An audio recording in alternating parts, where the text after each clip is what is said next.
વખતે જો આ ગાયનું મૃત્યુ થાય ને તો ગામના માણસો મને અપરાધી કહેશે, મને પાપી કહેશે અને ગાય માતાનું મૃત્યુનું પાપ મને લાગશે બાપ.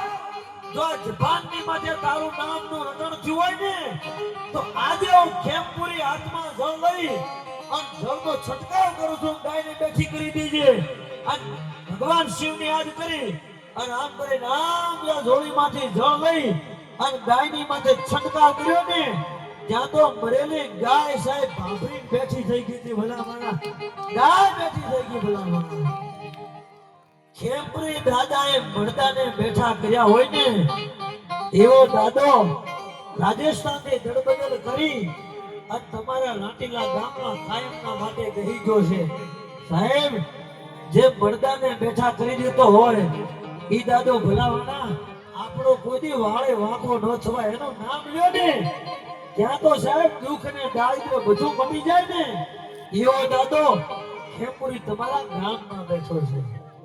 અને ઈ દાદો વીરની જે તમે પ્રાણ પ્રતિષ્ઠા મહોત્સવ ઉજવી રહ્યા છો એ વીર દાદો આથી વર્ષો પહેલા એક નાનું એવું કેરડાનું ઝાડું અને ત્યાંથી વણજારા છે એ પોતાની પૂછો લઈ નીકળે. આ શું કામ કહું છું આ વાત કે તમને ખ્યાલ આવે આ ઘટના બની કેટલા વર્ષ પહેલા. તમારા દાદાઓએ આ વીર દાદા માટે પોતાના પ્રાણની આહુતિઓ આપી દીધી છે. શું કામ? આજથી વર્ષો પહેલા આજે વીર દાદાનું મંદિર ગૌશાળામાં છે ને અહીંયા એક નાનું કેરડાનું ઝાડું અને આ પોછું લઈને વણજારા આથી 200 વર્ષ પહેલા નીકળે અને વણજારા છે ઈ દાદા વીરની પૂજા કરે એનું આહવાન કરે અને એક દિવસ ઘટના એવી બની ત્યાંથી પોછું છે એ બધી ભાગી. એટલે વણજારાને એમ થયું પોછું ભાગી કેમ એટલે પાછી લાવી. પાછી ભાગી ગઈ.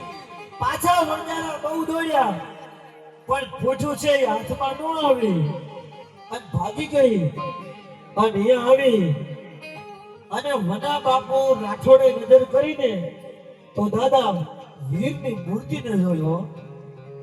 આજથી વર્ષો પહેલા ઠાકોર સમાજમાં વના બાપુ છે એ દાદા વીરની પૂજા કરતા. વડવાઓને ખબર છે, વડીલોને ખબર છે.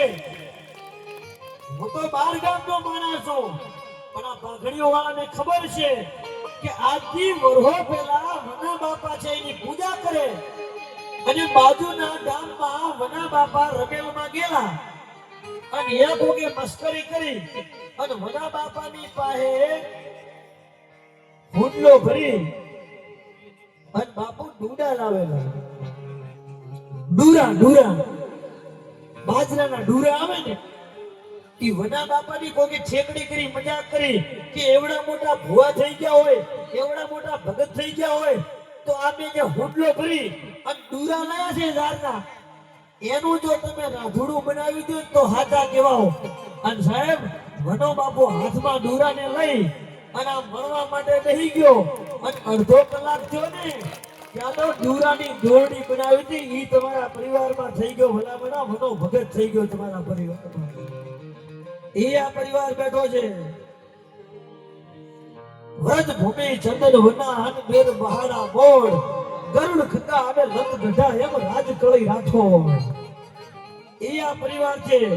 છાસ માખણ કી સેવટે અને જેની હાલત હળકી હોય એના કોઈની કુળ કાળા ના હોય, જેના કુળ દુધડિયા કાબેરા.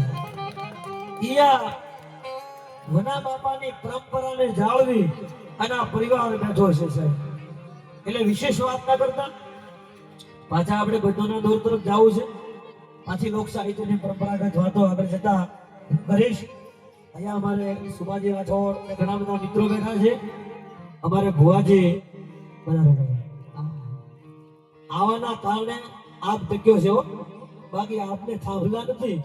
ડોય તો નભે નહીં આ પૃથ્વી પાવરરા એમ કોકો કાનાના એમ હોતો ભાથી હમીરિયા.